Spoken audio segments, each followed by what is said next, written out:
자, 지금부터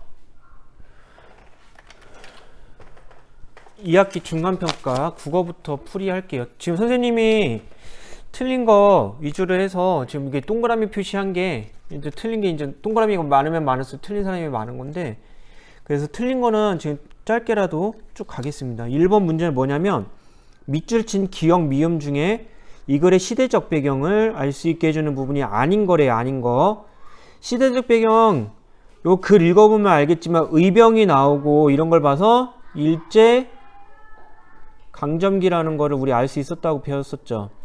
그래서 기억부터 보면은 이제 외놈들이 이 나라를 집어삼키려는 마당에 외놈들이 나오죠. 일제시대인 걸 알 수 있지. 두 번째, 우리도 사내들처럼 다 함께 의병운동이 또 나오죠. 의병운동은 또 일제시대인 거고, 조정 대신이란 놈들이 나라를 팔아먹었대요. 바로 일제시대죠. 기껏 뜨겁게 달아오른 열기가 금세 차갑게 식을 판이었다. 여기에서는 시대적 배경 찾기 조금 어려울 것 같은데 미음까지 보겠습니다. 살림살이가 어려운 사람들도 의병 또 나오죠. 의병을 돕겠다고 발벗고 나섰다. 그래서 아닌 거는 리을이 되겠죠. 리을이. 그 다음에 이 글에서 안사람 의병대가 조금 가깝게 볼게요. 이 글에서 안사람 의병대, 안사람, 여기에선 옛날에 결혼한 여자를 안사람이라고 불렀거든요. 그래서 안사람 의병대가 한 일로 알맞지 않은 거래요. 알맞지 않은 거랍니다. 그래서 1번에 보면 의병들의 사기가 높아지게 했다. 그리고 집집마다 찾아다니며 모금운동을 했다. 춘천 의병부대의 힘이 세지게 했다. 무기를 구입해 의병들에게 가져다 주었다. 사람들의 마음을 움직여 의병을 돕게 했다. 여기에서 보면 무기를 사려고 돈을 모은 건지 직접 무기를 구입하지는 않았어요. 그래서 정답은 4번이 되겠죠. 보면 5번 보겠습니다. 이와 같은 글에서 인물이 추구하는 삶은 어떻게 파악할 수 있는지 생각하며 빈칸에 알맞은 말을 보기에서 찾아 쓰래요. 자, 인물이 살아가면서 겪은 뭐예요? 여기에서는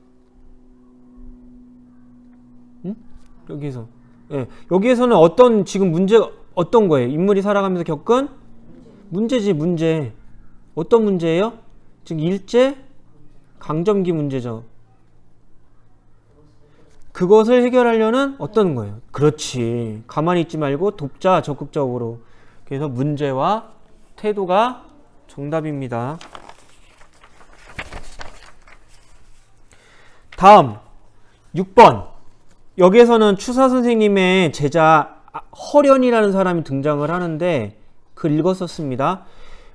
추사 선생님이 허련이 그린 그림을 보고 혹평을 해요. 그림에 뭐 정신이 없다, 뭐 이렇게 혹평을 하는데 허련은 어떤 마음이 들었나요? 여기에서 보시면 글을 쭉 읽어보면 돼요. 여기에서 보면 자네의 정신이 거기 있나? 나무와 바위 말고는 뭐가 있나? 이러면서 허련이 대답하기도 전에 그냥 떠나버립니다. 뭐 혹평하고 뭐 견문이 부족하다고 하고, 여기 위에 보면은 바로 나오네요. 추사 선생은 허련의 그림을 보고 견문이 부족하다고 혹평한다. 그래서 허련은 당황스럽고 부끄러웠지만 계속 이제 추사 선생님한테 배우려고 했던 거죠. 허련의 마음은 당황스럽고, 그렇지,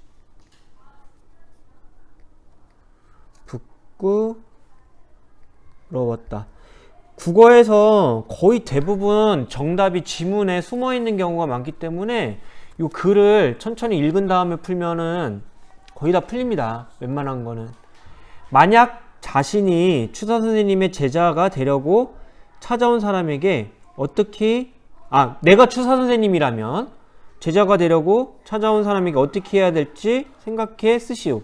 이거 같은 경우에는 쓰면 돼요. 쓰면. 안 써서 틀리는 경우인데 이건 자유예요. 이런 거는 자유답안으로 보통 내가 추사면 뭐 그 사람의 능력에 따라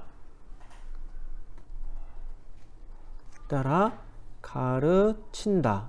뭐라든지 아니면 그 사람의 능력을 발휘할 수 있도록 돕는다라든지 이거 자유답안이죠. 이런 거 써야 돼 무조건. 안 쓰면 틀리니까. 자 8번이요. 8번도 많이 틀렸는데 그 나에서 허련히 절망감으로 괴로워한 까닭으로 알맞지 않은 거래요. 나에서 보면은 자네 정신이 거기 있는가 해서 쭉 나오죠. 그리는 사람의 이상이나 소망 같은 것이 없었기 때문이다. 맞죠? 그 다음에 공들인 붓질이지만 기법만 있고 이야기가 없었기 때문이다. 맞죠? 나무와 바위를 실제 모습과 똑같이 그리지 못했기 때문이다.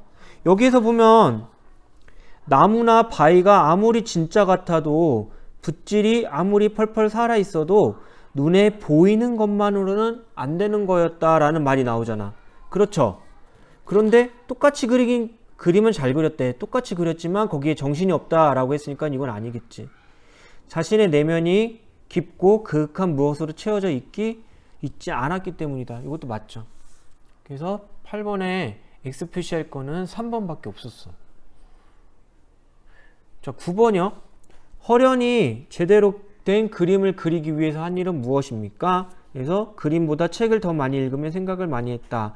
추사 선생에게 그림을 잘 그리는 방법을 물어보았다. 다른 사람들이 어떤 그림을 좋아하는지 알아보았다. 사물의 모습을 계속 그리며 효과적인 기법을 연구했다. 청나라에서 온 서책들을 보고 훌륭한 그림을 따라 그렸다. 자, 여기에서 보면 다 지문에 나와요. 허련은 절망감으로 괴로워했다. 내 내면을 깊고 그윽한 무엇으로 채우지 않고서는 제대로 된 그림을 그릴 수 없겠구나 라고 생각해서 허련은 그림보다 책을 더 많이 읽었다라고 나오잖아요. 뭐겠어 그러면 정답은 1번이 되겠지. 자 11번이요.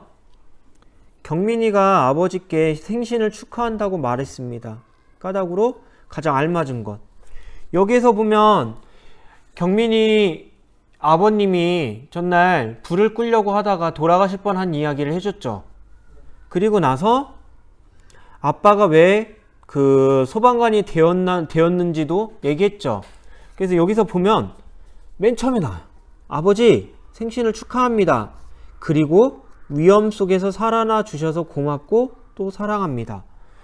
자 여기서 보면 경민이에게 당신이 어제 화재 현장에서 고생하신 이야기를 들려주었어요. 그랬더니 글쎄 우리 아버지가 다시 태어나신 거나 마찬가지라고 저렇게 야단입니다. 그래서 케이크 사와서 축하했잖아요. 뭐겠어 바로 아버지가 다시 태어나셨다고 생각했기 때문입니다. 요거잖아요. 지문을 읽으면 답이 나옵니다. 12번 글 나에서 말하는 사람은 누구인지 쓰시오 라고 나오죠. 아이고 내 강아지야 어떻게 이런 일이 다 있단 말이냐. 불타버린 옷장 안에서 발견된 동생을 끌어안고 몇 번이나 혼절하시는 어머니, 그리고 핏발선 눈빛으로 하늘만 보시는 아버지. 이게 쭉 나와요. 쭉 나오면서 불이라는 말만 들어도 가슴이 미어진다는 부모님의 반대를 무릅쓰고 나는 기어이 소방관의 꿈을 이뤄냈단다. 소방관 누가 됐어? 아버지잖아. 그럼 누가 말한 거예요 여기서? 아버지잖아. 최호가 누가 말한 거라고? 그렇지 아버지. 알겠죠? 그래서 이 글의 내용과 비슷한 경험을 떠올려 말한 친구 상미. 동생과 다툰 뒤에 부모님께 혼날까봐 아무 일도 없었다고 거짓말을 한 적이 있었어. 진우. 부모님께서 외출을 하셨을 때 집에서 혼자 음식을 만들다가 불을 끄지 않아서 큰일이 날 뻔한 적이 있었어. 자 여기 글은 불과 관련된 내용이잖아요. 누구예요? 그렇지 진우죠. 진우. 다음 14번 글 나의 내용을 바탕으로 하여 아버지가 추구하는 가치를 알맞게 파악하지 못한 거래. 자 부모님의 반대를 무릅쓰고 자신의 목표를 이루려고 노력한 것을 보면 도전을 추구하는 거야.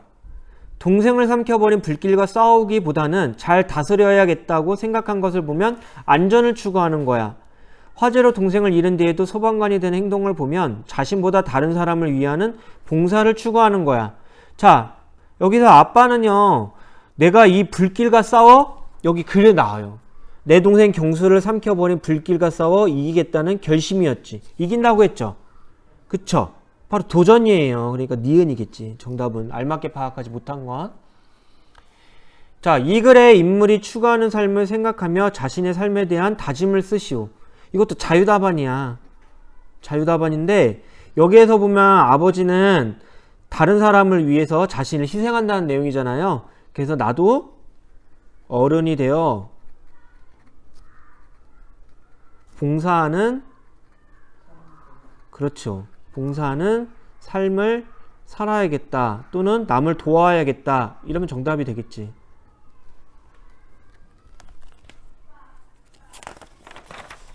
다시 한번 얘기하지만 지문을 잘 읽으면 나옵니다. 정답이. 웬만한 건 국어는. 자, 기억에 대해 알맞게 말한 친구. 기억에 보면 야, 발 없는 말이 천리 가는구나. 이걸 바로 뭐라고 했어? 뭐라고 했죠? 그렇지. 관용 표현이라고 했잖아요. 그쵸? 자, 둘 이상의 사물을 견주어 공통점과 차이점 등을 설명한 거야. 이건 뭐예요? 공통점은 비교고 차이점은 대조의 방법인 거고, 외국으로부터 들어와 우리말처럼 사용되는 말을 뭐라고 그래요? 뭐라고 그래? 그렇지. 왜래요? 뭐가 있어? 버스, 택시 이런 거에 외래어죠. 둘 이상의 낱말이 합쳐져 그 낱말이 원래 뜻과는 다른 새로운 뜻으로 굳어져 쓰는 걸 바로 관용 표현이라고 하지. 그래서 정답을 말한 사람은 한성이 되는 거죠. 이거 너무 많이 틀렸어 이것도. 자, 19번 은수, 야 너희는 4명이 함께 그리는데도 문제가 전혀 없네. 영철, 야 역시 너희는 손발이 잘 맞아 라고 이야기했죠. 자, 영철이랑 은수랑 말하는데 관심을 끌 수 있는 표현, 우리가 관심을 끌 수 있는 표현은 관용 표현이라고 배웠어. 그럼 누구겠어? 바로 은수랑 영철이랑. 영철이가 관용 표현을 썼잖아요. 너희는 손발이 잘 맞네.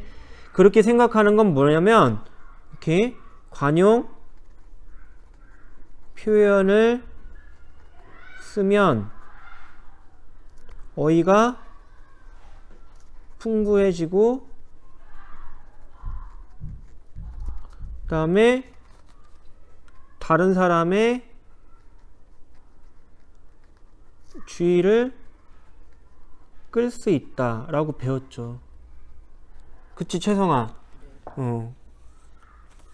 그 다음에 20번이요. 관용 표현을 활용하면 좋은 점으로 알맞은 것.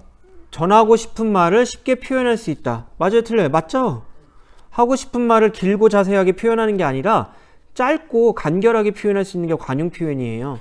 그 재미있는 표현으로 듣는 사람의 관심을 일으킬 수 있는 게 관용 표현입니다. 그래서 정답은 1번과 3번이 되는 거지. 자, 동생이 하고 싶어 하는 것은 무엇일까? 오빠, 나도 이젠 휴대전화를 사달라고 할 거야. 쇳불도 당김에 빼라고 당장 구경해보자. 오빠, 안 돼. 아직 부모님과 의논도 안 했잖아. 다음에 보자. 동생, 에이 당장 어떤 걸로 할지 결정하고 싶었는데 오빠 때문에 김이 식어버렸잖아 라고 했죠. 그럼 동생이 하고 싶은 건 뭐예요? 여기에서 보면 그렇지. 지금 당장 사달라는 게 아니라 나 어떤 걸로 쓸 건지 볼 거잖아 라고 했죠. 그래서 정답은 3번.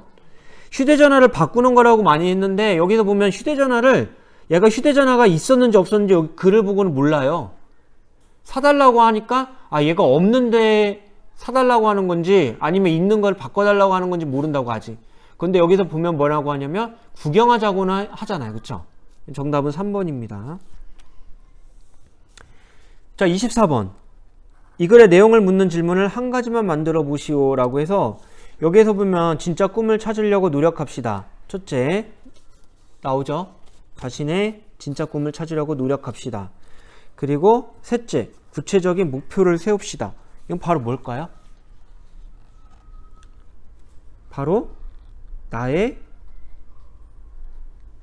꿈을 찾기 위해 어떤 노력을 해야 할까요? 요 정도의 질문이면 되겠죠. 그쵸? 여기서 보면은 글 전체의 내용이 자신의 꿈을 찾자라는 내용이잖아요. 그죠? 여기까지 풀어봤는데 솔직히 막상 들어보니까 어려운 내용은 없지. 한번 보면서 다시 한번 집에서 꼭 보세요. 이거 15분 나왔습니다. 영상.